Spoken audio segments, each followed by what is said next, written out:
I have a daughter I've never met or even acknowledged. When I was in college, I had a FWB who ended up getting pregnant.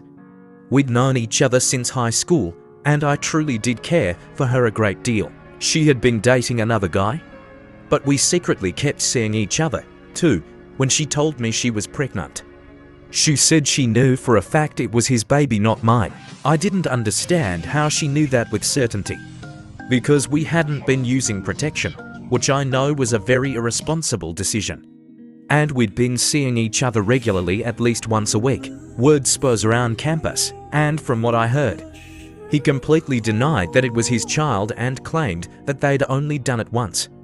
And he'd pulled out. She left at the winter break and didn't come back. Before she left, I asked her if what he'd said was true, and she didn't really answer. I told her point blank that it was obviously much more likely to be mine, unless she'd been with someone else, which she swore she hadn't. We talked, and I told her that we all knew he was never going to acknowledge the baby, much less step up as a father, but that I'd do whatever I could to take care of her and the baby, even if she insisted it wasn't my child. Her response was something along the lines of, "I know you would.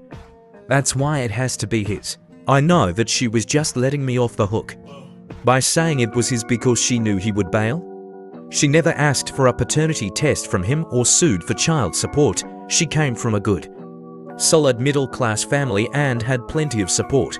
I would have liked to have continued seeing her, but she moved back to her home state. She later got married, and from all I've heard, he's been a great dad to her daughter, and they have a couple of other kids together as well. I know that she and the baby have had a really good life and have never wanted for anything. I know they've had a much better life than I could have provided, but it kills me knowing that I probably have a daughter I've never known. I hope she's never felt abandoned or unwanted. I still think I did the right thing by not arguing any further, but it's really hard to know for sure.